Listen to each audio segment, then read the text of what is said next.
It's not always a smooth and pleasant landing for airplanes. Intense, strong winds can affect the position of how planes land on the runway, making it look like the plane is literally landing sideways. Here's how planes land sideways in high winds. Landings like this actually have a name: crabbing. The name comes from the way crabs walk sideways across the beach.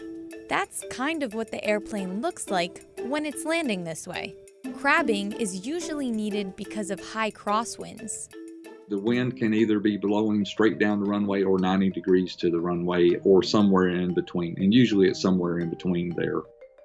That's Les Westbrooks. He teaches aeronautical science at Embry-Riddle Aeronautical University and is a retired airline pilot.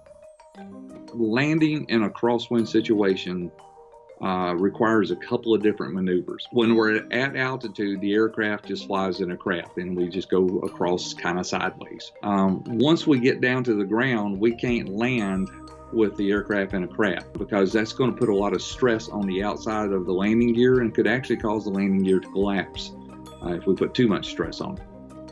Whenever there's a crosswind, there's a lot of turbulence, so it's not like the pilots are flying through a slight summer breeze. Of course, the ultimate goal is for the aircraft to land straight, where the nose of the plane is in alignment with the stripe that's down the runway. Those crosswinds sure make it challenging. There is an angle to that. You know, it's a force vector, so the direction and the intensity that it's coming at will determine, how much input we have to put into the aircraft's flight controls. As the plane comes in, the pilots are actively controlling it so that it's in the perfect landing position. But when a gust of wind comes at the wrong time, it will cause the pilot to execute a go-around instead of landing. If the crosswinds are severe enough, around 45 miles per hour or so, the pilot does not have enough control to straighten the airplane out and land. If this happens, the pilot will abandon the approach and divert the plane to another airport. These strong winds can prevent the planes from taking off at an airport. That's sometimes where those flight delays come in, and we all love those.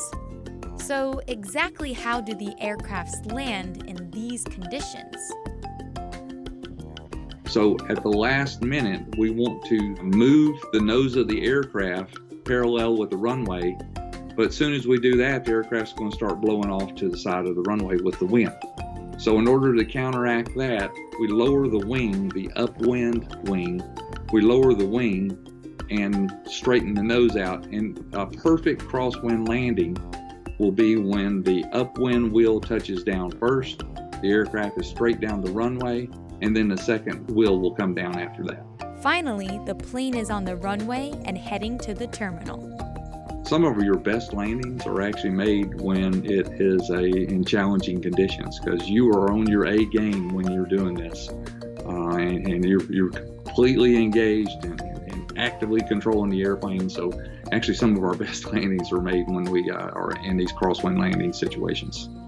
So if you're ever on a plane that feels like it's landing sideways, feel safe knowing the pilots have the situation totally under control.